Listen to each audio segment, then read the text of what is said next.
This is CBC Here and Now.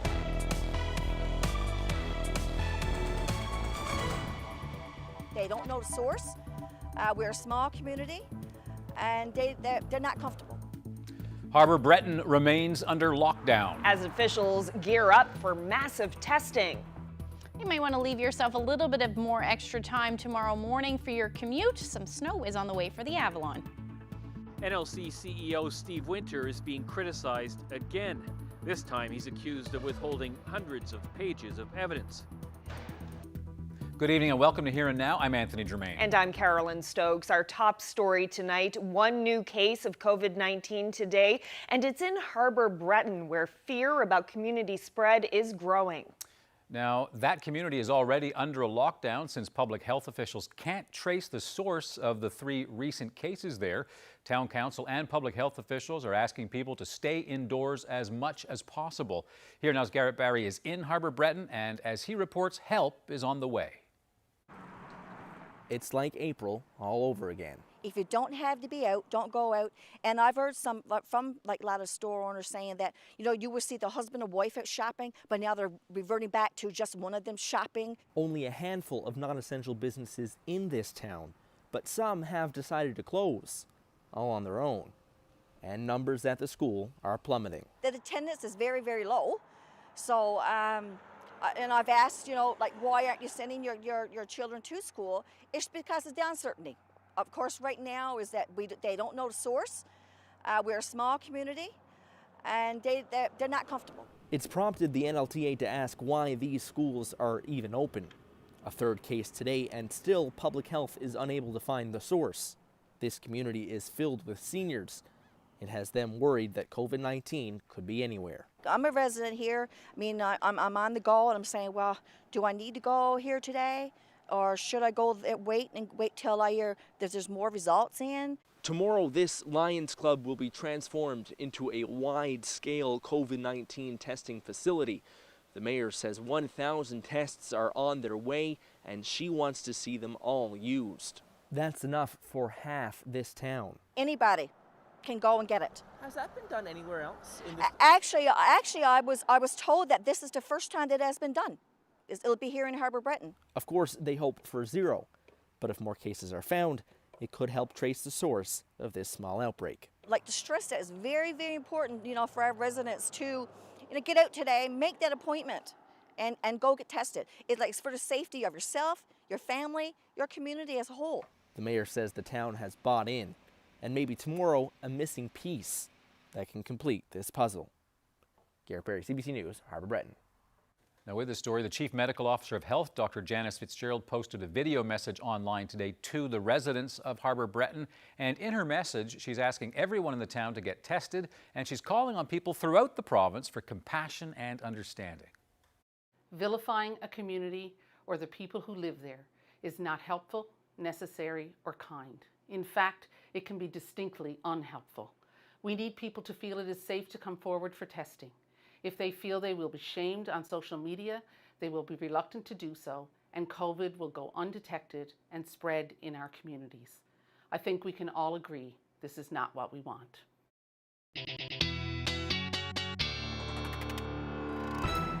A chilly but nice day out there today across most of the province. Taking a look at the temperatures, 3 degrees was the high in St. John's. Similar temperatures right across the board. The hot spot was in Marystown at 5 degrees today. Otherwise, we're sitting below 0 through most of Labrador as well. Now, taking a look at our systems map, we do have an area of high pressure to the north, and then we've got some cloud cover moving in, but other than that, not a whole lot. We're watching this area of low pressure move towards the Avalon as we head through the overnight tonight. That is prompting a special weather statement for the Avalon. And if we take a look at the timing, we are looking at snow moving in and around midnight tonight, which will be heavy at times as we head towards the early morning hours. So the commute tomorrow morning, if you are planning on heading out at all, you're definitely going to want to give yourself a little bit of extra time. And then by tomorrow afternoon, it looks like things should end as some showers or flurries. But I'll nail that down and tell you just how much snow is on the way when I come back. Thanks, Ashley. Well, the House of Assembly opened today so government could introduce amendments allowing people facing hard times financially to unlock money from pension accounts. But the amendments didn't happen, all because of one independent MHA, Perry Trimper. Heather Gillis was at the House of Assembly this afternoon and joins us now live. So, Heather, what happened? Well, Carolyn, normally it takes a number of days to get legislation or amendments through the House of Assembly, and in order to do it all in one day, like what was planned for the pension amendments, well, all MHAs have to agree. But Perry Trimper didn't agree in the House today because he wanted time to ask a question about how flooding along the Churchill River would impact constituents of his in Mud Lake. Here are his concerns. We now know with certainty that we have houses who are at risk, property and the individuals within them, that they're going to get hit again. There was a seasonal timeliness to this question. It wasn't about Perry Trimper asking about a highway getting done or anything to that effect. It's all about a serious seasonal situation which needs addressing now. And Trimper, of course, wanted to ask these questions before the spring and get answers because he says rumors of an election are strong. And now that the House is closed, the legislation didn't pass through the House and the government is deciding when to reconvene. But one thing that happened, the PCs and the Liberals, well, they're angry over this. Right now, just absolutely appalled that a member of the House of Assembly would actually hold families in this province hostage over what I would call actually a selfish request. You know, this costs the taxpayers of Newfoundland and Labrador about $50,000 for us to sit a day. We had an agreement of all parties. It's a sad day for Newfoundlanders and Labradorians when we're being held hostage, when we're trying to do something that benefits people and gives people access to financial security that they've reached out and wanted to do. To have a member hold his ransom because he's getting petty around wanting to ask a question. There's legislative policies and procedures here that dictate at the end of the day how the House of Assembly works. We do deviate from them, but you know when we deviate from them? When it helps the people of Newfoundland and Labrador, not when it promotes one individual there who has an agenda. Some strong words there, Heather. So what exactly was in the pension legislation that politicians were trying to pass today? Well, the changes that they wanted to put through the House would basically allow people who are facing financial hardship to access money they have in some locked-in retirement accounts or funds. And of course, that's become especially important for some people during the pandemic. So here's a look at who would be allowed to access some of those funds. People with low incomes making less than $41,000 a year. Also, people at risk of mortgage foreclosure or eviction, they could use money for rent if they fall behind, or the first month's rent and a security deposit, People who need to pay medical bills, people with disabilities who need to pay for treatment or equipment, and those who have lived outside of Canada for more than 2 years could apply to a financial institution to get their money. The province said people must provide documentation to get their money, and a spouse or cohabitating partner would need to consent to any withdrawal.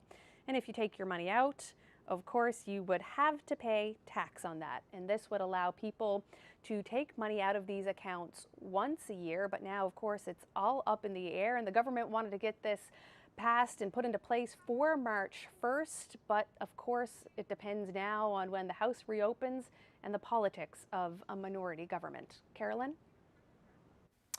Thank you, Heather. It's Heather Gillis reporting live in our newsroom. Well, CBC News has obtained an internal union memo indicating air traffic controller jobs are being cut in Gander. The move is part of Nav Canada's plan to lay off 180 people across the country. The company is also laying off air traffic controllers in Edmonton, Montreal, and Moncton. Nav Canada provides air navigation services and says it is restructuring because revenue has dropped by more than $500 million. The industry is dealing with a massive drop in passenger traffic because of COVID-19, and the union is asking Ottawa to step in to prevent the layoffs. Nav Canada has also been lobbying the federal government for help. The layoffs announced this week take effect in 6 months.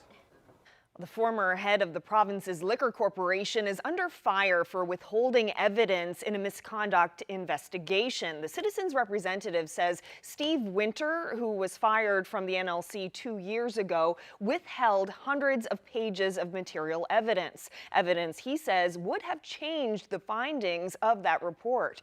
Here Now's Mark Quinn has that story. Citizens Representative Bradley Moss isn't holding back. Well, hard to come over here and be Mr. Smiles and Chuckles on this kind of stuff. Moss says Steve Winter withheld more than 600 pages of evidence from the Office of the Citizens Representative. Barry Fleming's 2015-2017 investigation looked into allegations that the Liquor Corporation's former CEO was in a conflict for directing business to a wine company owned by his son. Moss says that because Winter failed to disclose relevant information, Fleming's report was flawed.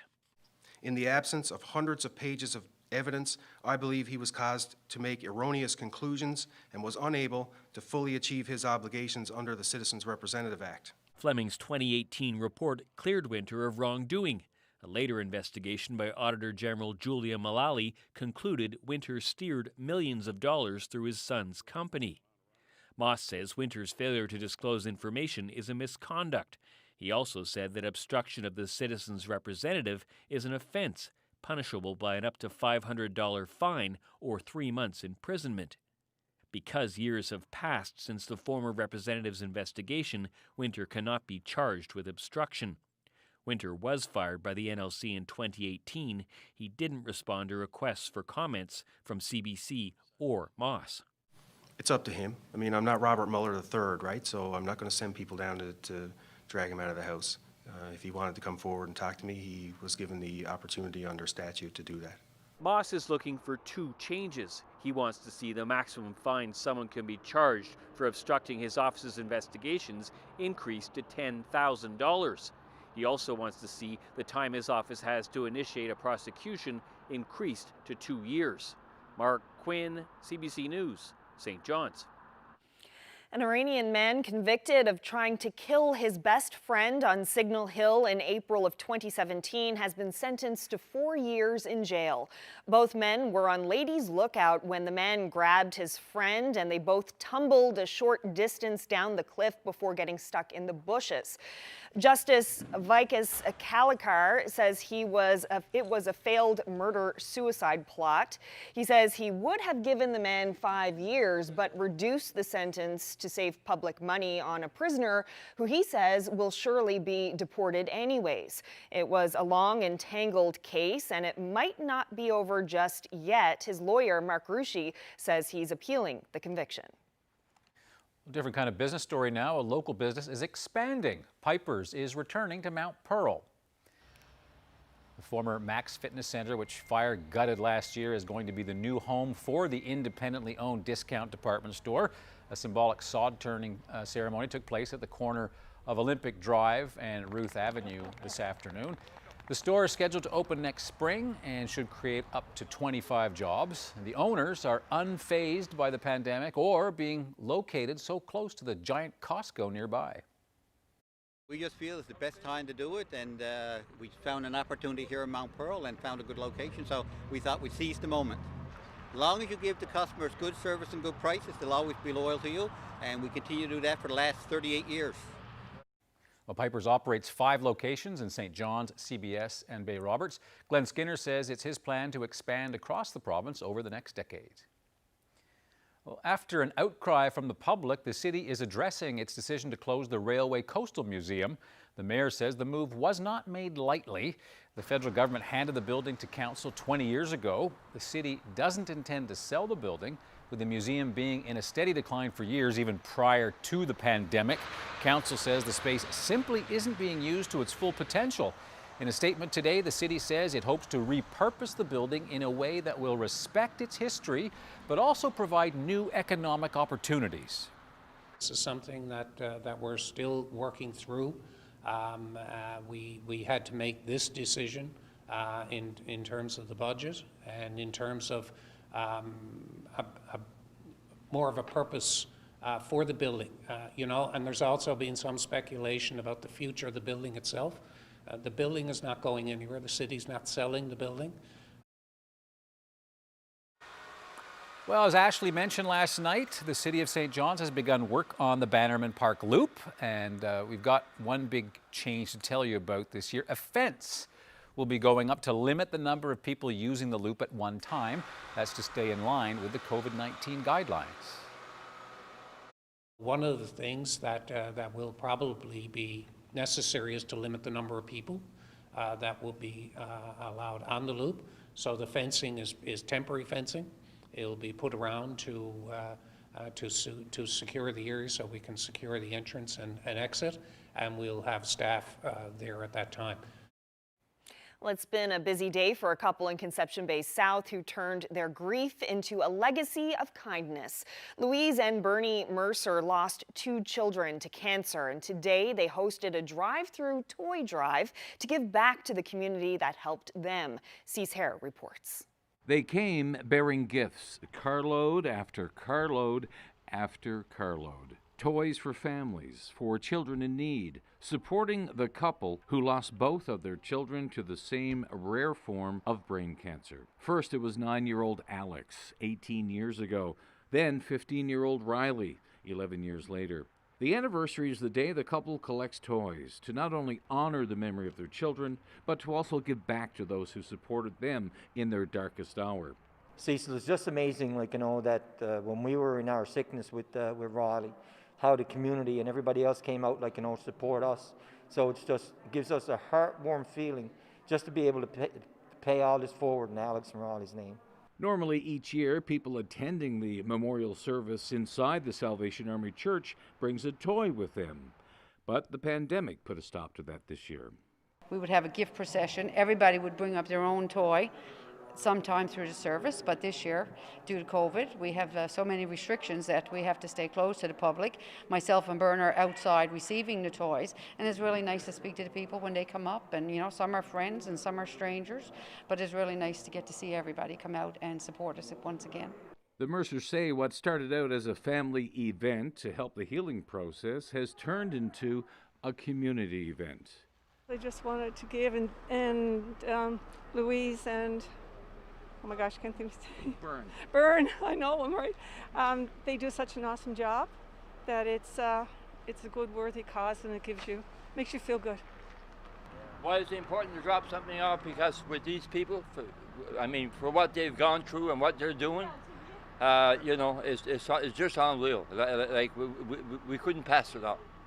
They're very, very strong people. The Mercers predict, based on what was already in through the door, by midday, this toy drive will be their biggest. Cease Hare, CBC News, Conception Bay South. Well, there's snow on the way tonight for parts of the Avalon. The rest of the province actually looks fairly quiet, but I will have all those details and a look at the weekend forecast coming up.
This year, we're connecting more, we're sharing more, and we're helping more.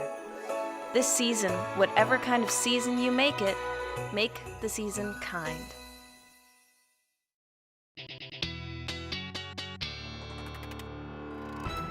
We will be doing our part to make the season kind tomorrow night during our annual Feed NL show. Yeah, you won't see Here and Now at the mall this year. We're doing our part to socially distance. Instead, we'll be broadcasting our fundraiser from the warehouse of the Community Food Sharing Association. Yeah, it's set to be a very special and safe show with some music from some special frontline workers. We'll have some donations and some other special guests. So we hope you'll tune in tomorrow night for that show. Yeah, it's going to be fun. It should be lots of fun. So the weather, not necessarily fun. Not tomorrow morning. Unless you like storms. Right. And I mean, lots of people have been asking me for snow in on the Avalon, so it's coming. Hopefully. Okay. Yeah, let's take a look at the temperatures that we reached today. Only saw a high near 3 degrees in St. John's. Marystown, like I mentioned earlier, was the hot spot at 5 degrees. And then we do have those cooler temperatures up through Labrador. Makovic sitting around -2, dropped a degree now to -3, and most temperatures are hovering near or just above 0 across most of the island.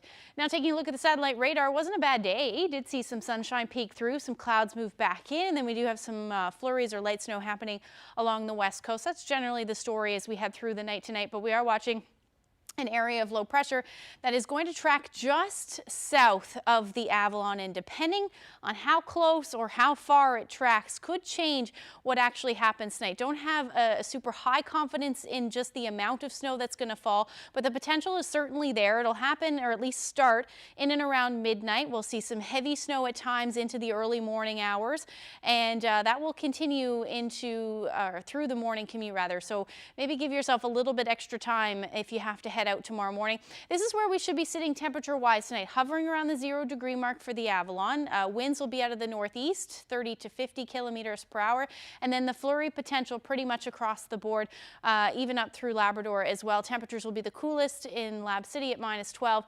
And then hovering around the 0 degree mark or just below for the rest of the Avalon, or rest of the island rather.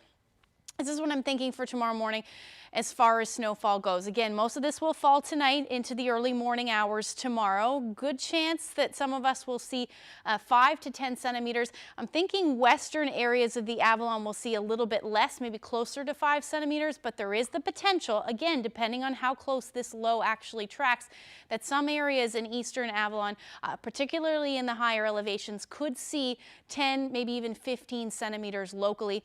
The further west we go, obviously, the further away from that low pressure system, a lot less snow. Anywhere from a trace to 2 centimeters is possible. Now, the other thing to note that once that low moves off tomorrow morning, it should end as either flurries or lights, or rather some showers by the time early afternoon rolls around, and then it should clear out. But we are going to see that potential for some flurries or light snow along the west coast continuing tomorrow. Could pick up a few centimeters, certainly in those higher elevations, and even more so as we head into the evening hours tomorrow, as you can see some more flurry activity continuing, and then even along the southern portion of the island as well. Now, again, temperatures in the eastern areas at the Avalon hovering 1-2 degrees. So that's why I'm thinking things should change over to rain. Anywhere really along the coast, too, you'll probably see significantly less snow just because those temperatures will be up there. But winds tomorrow will be gusty, certainly looking at northwesterlies anywhere from 40 to 60 kilometers per hour. But once that ends, should be an easy cleanup. Then we're looking at temperatures, hovering around 1-2 degrees for the rest of the island, with the potential for some flurries, northwesterlies in the west, anywhere from 20 to 30 kilometers per hour, and then some peaks of sun, certainly along the strait, and then even up through Labrador, even the potential for the Burin Peninsula to see a few peaks of sun tomorrow afternoon as well. Once we get into Saturday, things will stay a little bit unsettled. We'll see the potential for some flurries on the west coast in the first half of the day. And then a ridge of high pressure is going to dominate Labrador, but this is also going to bring in some cooler temperatures, certainly into the overnight. Things will probably stay a little bit unsettled through the first half of Sunday as well, with some cloud cover. Then we're going to watch the next system roll in for Sunday night. We could see another shot of snow for parts of the island, and then eventually up through Labrador as we head into Monday. So definitely something to keep an eye on over the next couple of days. This is where we should be sitting temperature-wise on Saturday. Again, not moving much, a degree or two on either side of zero. 3 degrees for Marystown, and then again a chance of a few few flurries and some sun peeking out.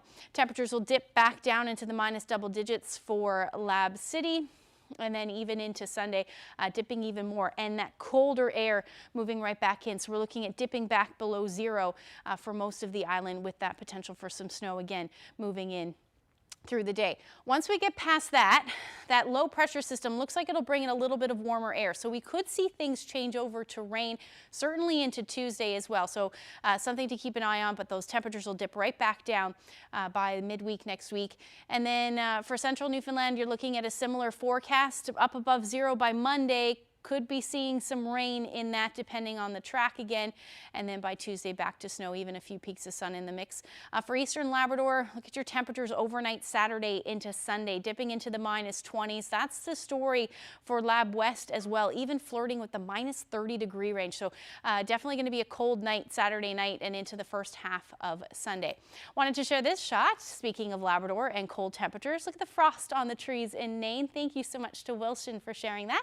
If you have any weather photos, send them to nlphotos@cbc.ca. Well, now that canopy growth has gone up in smoke, who is going to supply the province's considerable demand for weed? Well, my next guest says it's time that the government trusted the local private sector to step in to fill that void. Keith Rodway is a businessman, and he joins me from his printing company in Clarenville. So, Keith, make your pitch. What's the opportunity you see here as an entrepreneur? Look, Anthony, for too long in this province, we've seen these mega projects go bust and literally go up in smoke as this one. I'm sick and tired of provinces thinking that bigger is better. We've got great opportunities in this province, great entrepreneurs where we can actually do these things better, faster, cheaper, and more profitable. Too many times when big mega projects come in here, it's great, they hire up some employees, they put a little bit of wage in the market, but all the profits leave the province. If we had 10, 20, 30, 40 of these micro-weederys around the province in rural Newfoundland, they'd hire rural Newfoundlanders, they'd employ local people, local construction workers, and the profits would stay in the province as opposed to leaving. Did you just use the word micro-weedery? Explain that to me. Well, we see this big 165,000 square foot or whatever is giant canopy growth. We have microbreweries in this province that are doing well. We have, a micro-weedery would do this exact same thing. Why not take something that's 5,000 or 10,000 square feet, put it in an outport and salvage in a fish plant that's not being used anymore, and develop the local economy? Newfoundlanders, one thing we know how to do is grow things, and we're good at it. We do it in harsh climates. Weed is just another product to grow. We can transport it cheaply. We can distribute it to the entire province and maybe all of Canada. Newfoundland has a great potential branding opportunity here. And if we had some politicians with a little bit of common sense to get out of our way, we could do a lot of good things. When the provincial government, talking about common sense and politics, when they were trying to sell this deal, it was that canopy was really big, almost too big to fail, although we can see that's not the case.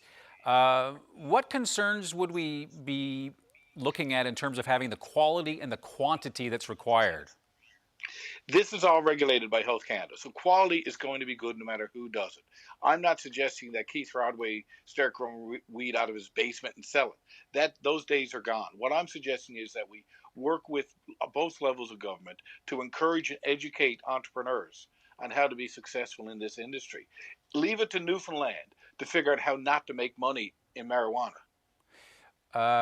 Keith, you're old enough to remember the Sprung greenhouse and its cucumbers, $23 million. Boondoggles were cheaper back then.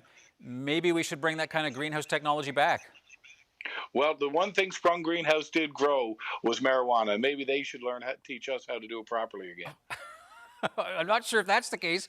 We'll have to save that for a different interview. Listen, I was told, the research people told me that you had a business idea for retail marijuana for a shop with an interesting name. Can you tell me about that? Yeah, when this first came to light, we wanted to get involved in the retail marijuana. Unfortunately, the numbers just didn't make sense because, of course, once again, the government made it too lean for any serious entrepreneurs to get involved without having to sacrifice way too much to do it. But we wanted to call our store Highs to Buy, and we thought that'd be a great Newfoundland marketing name. and maybe someday it might happen still. All right. Points for originality. Thank you, Keith Rodway. Appreciate your time.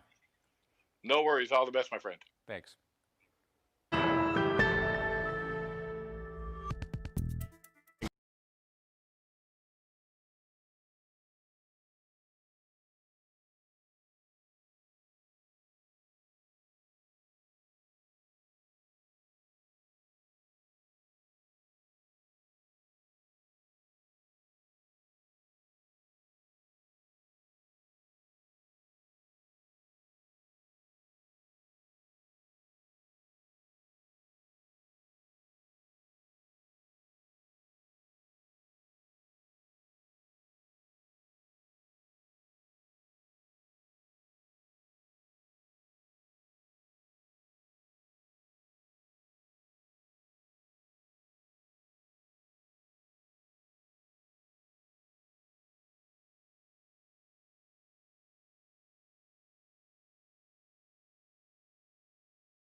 Welcome back. Well, Mimi Sharif is what you'd call a third culture kid, and that's a term for children who are raised in a culture that's different from their parents. Yeah, she grew up in Zimbabwe and South Africa. Her mom and dad are from Ethiopia, and she came to St. John's as a grad student 10 years ago, and now Newfoundland is home. And in our next installment of NL in Color, the St. John's Morning Show host Ramraj Shrivendran has a frank conversation with Mimi about race, identity, and finding home.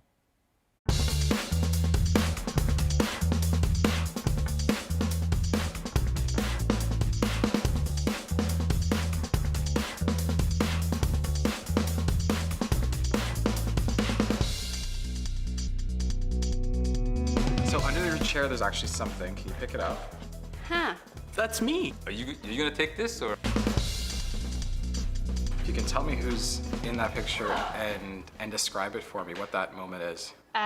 Sure. So this is, you want me to show it to you? Sure. There you go. Yeah. That's my mom. She's awesome. And that's me. I'm probably about 2, maybe. and we were doing duck lips before they were cool. And Wow. I guess, yeah. So way back when. Yeah, and I was copying everything that she does, so yeah. So Mimi now lives in St. John's, Yeah. but what was her journey in getting to this place? Where have you lived in your life? I was born in Zimbabwe, and my parents are Ethiopian, so I identify as Ethiopian as well. I went to university in South Africa before moving to St. John's, Newfoundland. And yeah, and then I've been here for about 10 years. Wow. Yeah.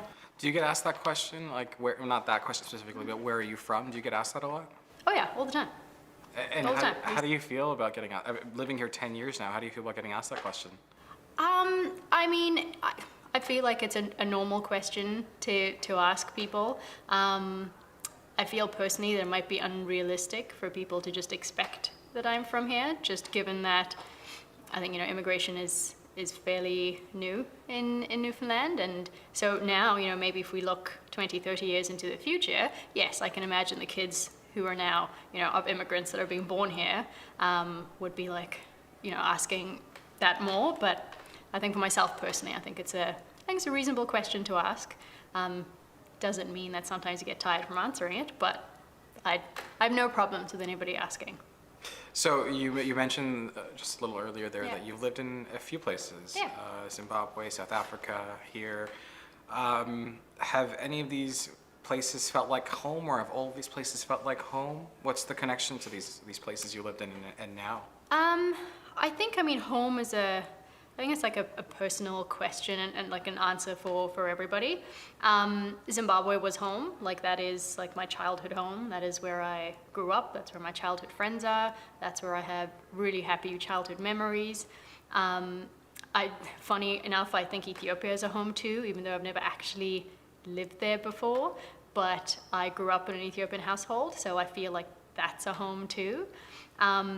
Newfoundland is a home too. Obviously, I've been here for 10 years, so I would say that Newfoundland is a home, like my adult home. I think it's a place that is new and unique and is different and has none of my former life. So it's very strange to start a completely clean slate. So yeah, so it's a home that I had to kind of create new memories and new experiences because I had nobody from my previous life. Newfoundland, I haven't been to South Africa, but I wouldn't imagine that there'd be a lot of similarities just on like first glance. So what was going through your mind, leaving South Africa to come here? I think there was a lot of, we have a different calendar year. So I finished university in December and we started here in September. So I had 9 months. So within those 9 months, I went back to Zimbabwe and I was interning with some NGOs. And at that time, I felt like I knew what I wanted to do next, but it wasn't very clear to me. And I felt that everybody who I graduated with had started working. And I was like, what am I doing? Like everybody's got a job now and you're trying to go and do a master's. And so I think on my way here, I was excited, but I also was questioning if this was the right thing. I was like, should I be going back to school? Shouldn't I be working like everybody else?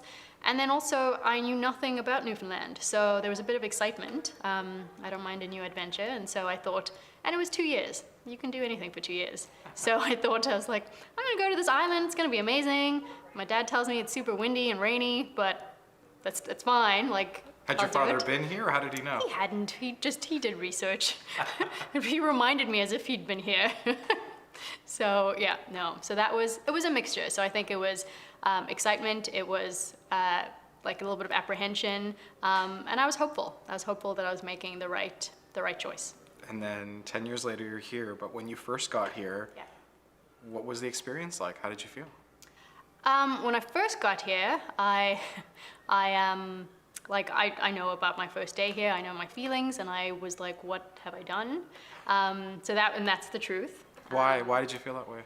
Because I don't know what I was imagining, I guess is it. And I guess I didn't look too much into maybe what the city was like, whether it was multicultural at all, so I think I kind of came and I was like, I stick out a lot here, more than anybody else. And I was staying in a place that was far away from MUN.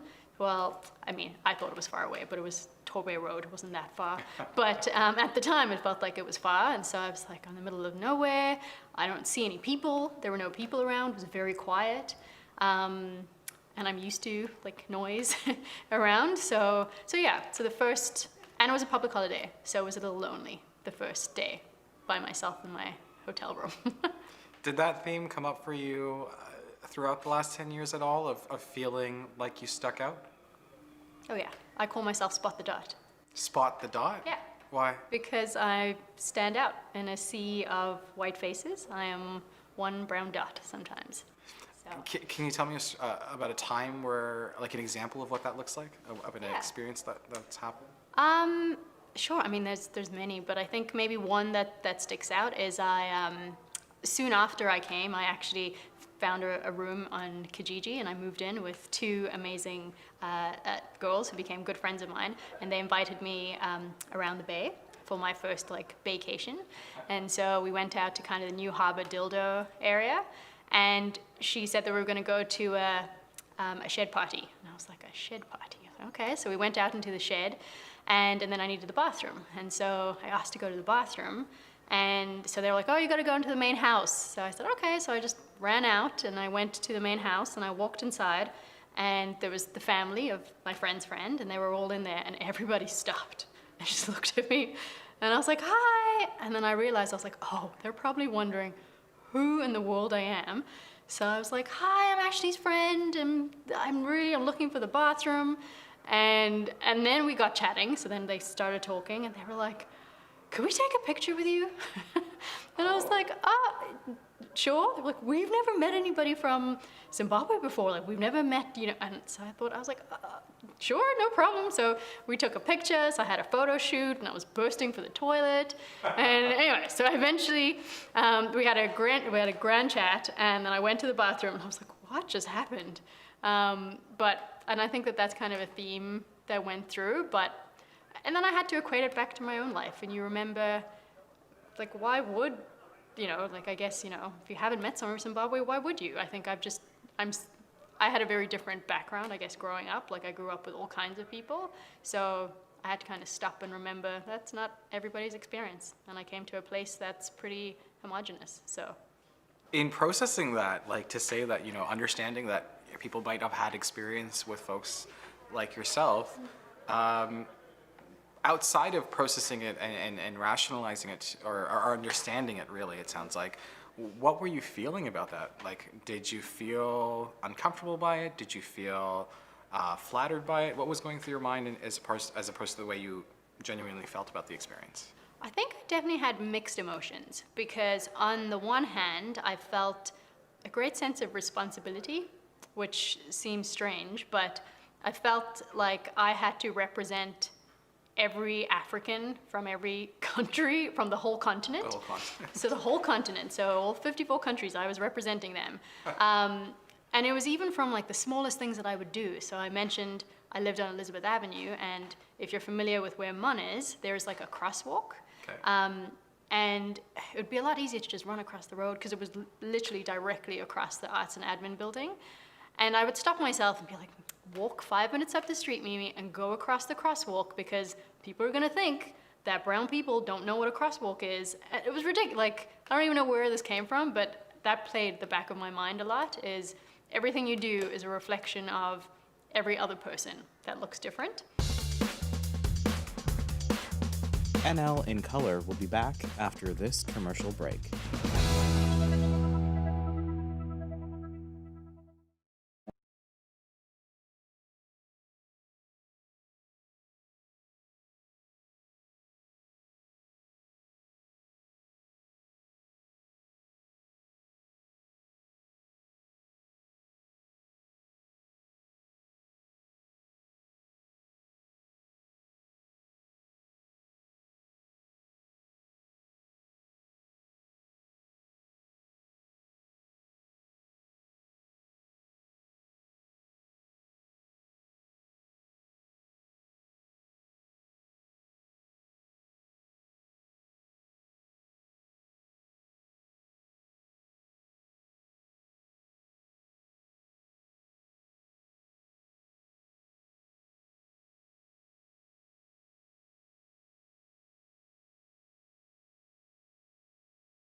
Well, returning now to our series NL in Color with St. John's Morning Show host Ramraj Shrivendran. Yes, in part one, you met Mimi Sharif and heard how she used to call herself Spot the Dot for sticking out as a brown woman in a room full of white faces. Now in part two, Mimi is going to tell us about finding a sense of community here in her new home and how Newfoundland helped her reconnect with her Ethiopian roots.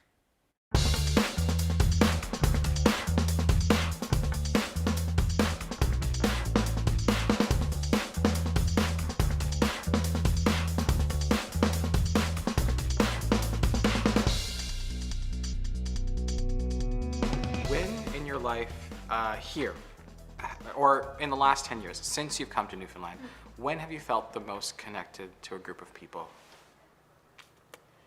I don't know that there's any one time or one kind of event, but I think I have, and I definitely, while I say that Newfoundland, is a home now, is because I found community in different ways and different. I've found my people, I guess, in different groups and different pockets. So I have an amazing group of girlfriends who, we are very like-minded, and so they make me feel like I am, like one of them. Like we're different, but we're the same. So that's amazing. So that makes me feel like I belong. I have a wonderful partner who's from here, and I joke that he has more African tendencies than Canadian, which works out.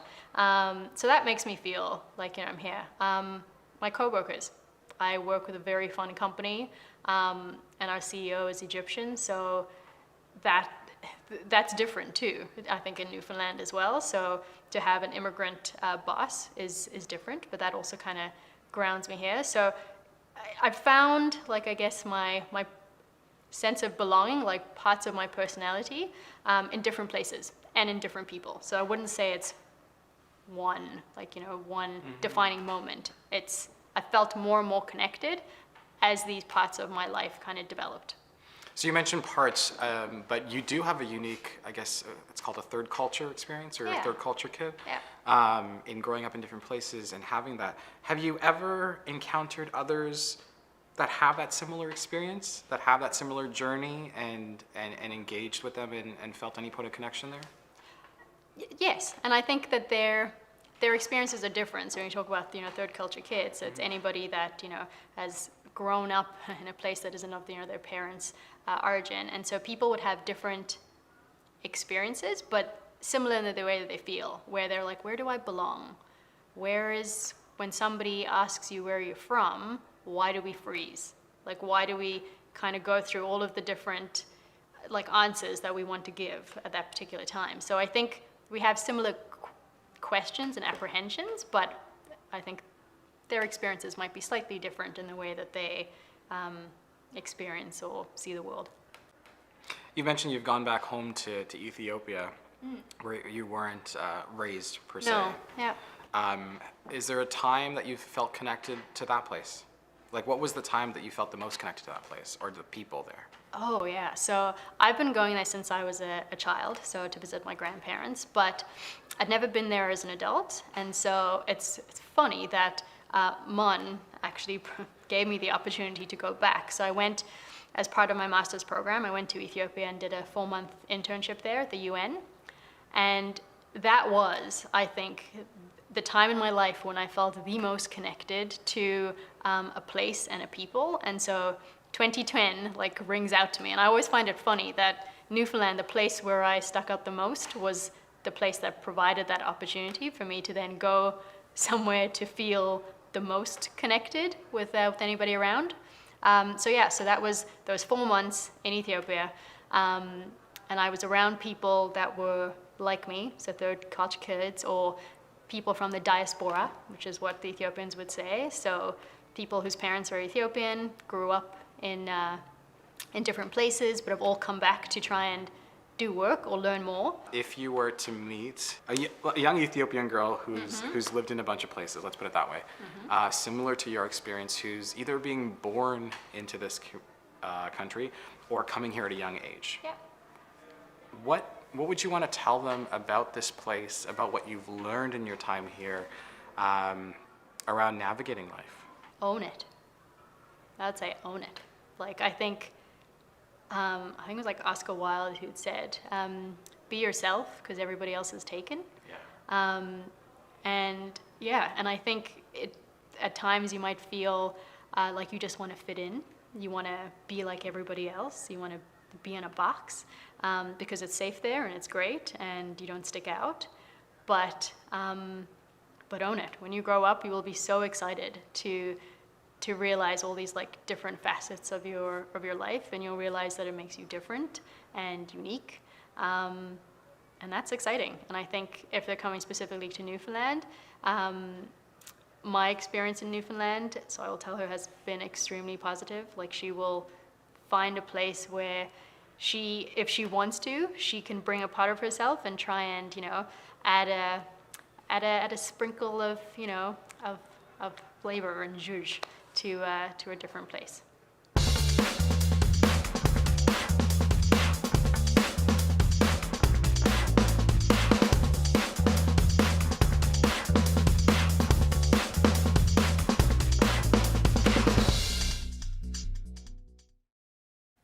And thanks to St. John's Morning Show host Ramraj Shrivendran and the CBC's Mark Cumby for that. Yeah, we'll have our final episode of NL in Color for you coming up next week.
Hey, it's Aoife. Farai. And Columbus. And we're three really good friends who really love to eat. Join us as we put our taste buds to the test and discover the amazing food around St. John's. We order the same dish at 3 places and then we vote for a favorite.